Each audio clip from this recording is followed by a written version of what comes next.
Hello, my friends, and welcome back. Thank you very much for being with me again today. Should the Lithuanian blockade of Russian goods going to Kaliningrad be considered a declaration of war? This situation uh, scenario brings me back to just before the Second World War, and I'm talking about Japan and United States. Japan and it always had a militaristic inclination and expansionist trend tendency after the major restoration 1868, 1869, when Commodore Perry of the United States came and bombarded some city in Japan and opened up Japan for business with his cannons. That's how they opened up. That reminds me of another guy in Prussia, where he did a lot of things with iron, sweat, and blood, right? So that was Bismarck, obviously. So nevertheless, Japan invaded whomever they invaded, and they had problems in 1904 with Tsarist Russia. It was the scuffle short war in Tsushima, surprise attack. Remember the surprise attack at Tsushima Strait, where they decimated the Tsar's, the Russians' fleet over there, and Russia then lost the war without even doing anything. That reminds you of Pearl Harbor surprise attack on the American fleet trying to do the same thing as Tsushima.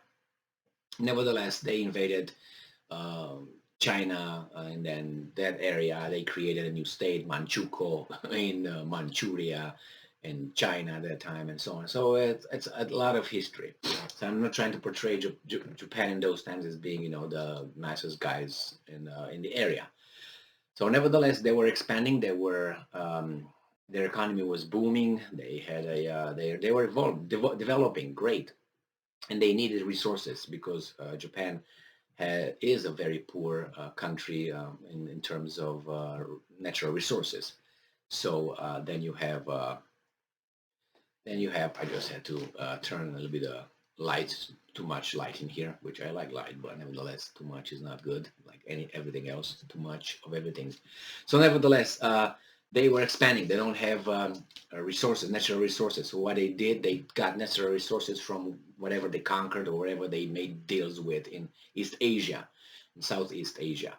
Now, there was another guy over there who was doing certain things, hanky-panky over there, and another guys anyway, but at that time in 1940s, 1930s, I'm sorry, it was a great United States. And United States told the Japanese that they cannot really go and get certain commodities or resources from certain countries. Like, telling your neighbor he can't go to buy groceries at a store over there because you say so. That's yours. That's a store where you buy, and you cannot go and buy over there. And obviously, what your neighbor is gonna do, because if you go, I'm gonna, you know what I mean? So then Japan said, okay, you're not. And then that was one of justification brought forth by Japan about the Pearl Harbor, because remember the Japanese delegation was in Washington, D.C. a day before they attacked Pearl Harbor, discussing opening up the economic opportunities for Japan in East Asia being blocked by the United States. Remember, that was for development of, so they were banned from doing that. Now you see Kaliningrad, or Russia could not send supplies to its enclave part of the country because these guys blockaded it. So you can imagine that could be, I could look at it as a parallel between what happened with Japan and Pearl Harbor being banned on doing that, and these guys being banned on supplying their people over there. Could they find different routes? I don't know, but why? It's going to be probably harder to transport certain things.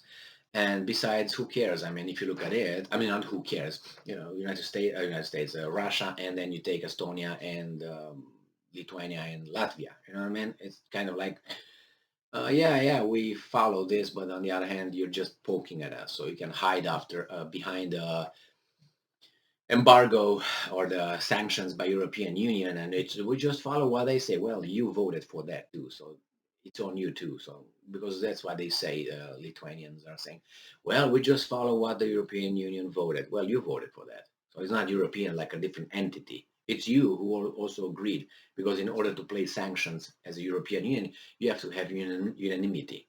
So everybody has to be to agree with that. And in this case, you agree with that, so you're part of the thing. And obviously, Lithuania is very happy to do that. I mean, look at their statements in the past, I don't know, 25 years regarding Russia, and you find out that they were always barking at Russia. Why? Because the United States was behind at one point. At one point it wasn't, but once it was, then it really started throwing up on Russia. So nevertheless, I don't defend either of them, but I'm just putting it in a perspective, which is Lithuania is happy to do what they're doing, and the Russians are very unhappy. Now, can Russia do anything about it? I don't know. They can, obviously, but there will be consequences. Now, the consequences will be like bad for Russia, worse than they are, or not. I don't think they will be. What's going to happen? Armed conflict? Who's going to attack who?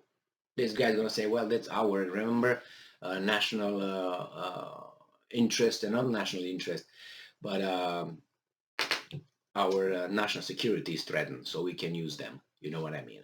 So let's see what this article talks about here. And is coming from yesterday, and I heard this from many sources. It's not only this guy who talks like this.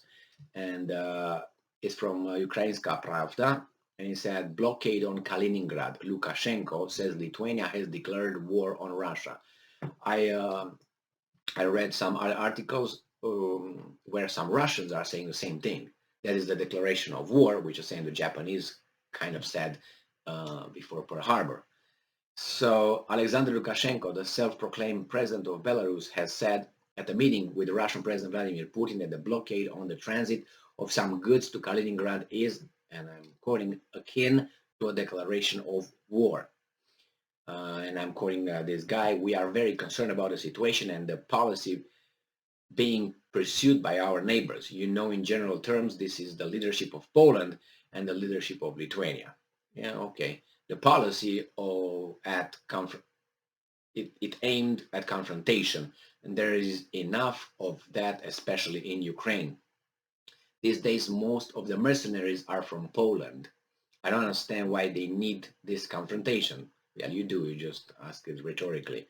But it's clear that they are behind this and push it, and so on. But this policy is abhorrent, and the behavior is aggressive. It's the same with Lithuania. There is a growing flow of information about their plan to suspend transit from Russia through Belarus to Kaliningrad to isolate Kaliningrad. Well, listen, that's akin to a declaration of war. That sort of thing is unacceptable in the current conditions. So what are they going to do about it? Lukashenko arrived in Moscow on 24th of June. He plans to hold talks with Putin during his visit. Putin told Lukashenko that Russia will provide the Belarusian army with Iskander-M missile systems with all types of ammunition, including nuclear warheads. Lithuanian president said on June 25th that there could be no concessions from the European Union regarding the transit of Russian goods to Kaliningrad. They pretend that they are so fair and so correct that they cannot break the embargo and nothing. A law is a law, sanctions are sanctions, like they've never did anything that bypass certain things. But nevertheless, they can do that. This is what's going to happen. EU High Representative for Foreign Affairs Josep Borrell said the EU would review the legal aspects of the European Commission sanctions guidelines under which Lithuania has restricted transit to Kaliningrad. Russia's Minister of Foreign Affairs has warned Lithuania that if they do not resume transit, Russia could take measures to protect its national interests. Lithuania Customs and Border Guards have stopped Russian trucks carrying EU sanctions goods from moving through Lithuania. So you know what it is? Borrell, the European Union, was threatened by Russia and said, guys, if those guys are not allowed, we're going to hit them. We're going to hit them probably militarily, and you're not going to do anything about it. I guarantee you. What are you going to do? We're going to hit you too. we're this. They're going to be like a desperate guy, a guy caught in a corner. He's going to punch whomever. I don't care what's happening. And besides, the guy has the biggest guns that he's going to use them preemptively or really to destroy ABC. I guarantee you that's how the conversation occurred. I can guarantee you. I don't know. I'm using that as most likely. I would say that's how it occurred. And Lithuania was threatened the same way. Say, guys, we take a dump on your decisions and so on. We're gonna send something over there. I'm gonna take care of you. And what are going to do? If you shoot at us, we're gonna just go full crazy on you. And the European Union will not do anything. And NATO, what would NATO do? NATO doesn't have, as that guy said in a previous article, doesn't have the stomach to have a war with Russia. Why? Because Russia is not going to put up with the conventional war. It's going to lose. Russia will lose in a conventional war with NATO. It's the number, okay? But they're going to say, okay, you know what? Put the conventional war right here. We're going to use these things. What are you going to do about it? You're going to use your, okay, mutual destructions. And I don't think the weasels that lead us will want that. I mean, their nice houses and their beautiful lives, they're not gonna care about. Oh my God, we're gonna for the truth in Ukraine, we're going to go to see Jesus now. Let's go. This is not gonna happen. And the Russians will be crazy enough. I guarantee you that, or most likely. Thank you very much for being with me again today. What's going to happen? They were already talking about making corridor attacking or something or destroying Lithuania. I posted that in a previous video. I don't think that's going to be it. The Lithuanians will allow them. Otherwise, Russians will act militarily. That's what I foresee happening. They will open up and say, we can make a little bit of this and that, and let them go.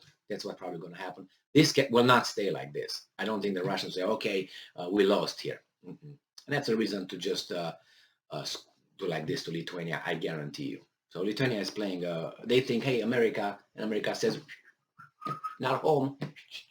That's what probably it is. And Lithuania will say, okay, guys, we got to do it.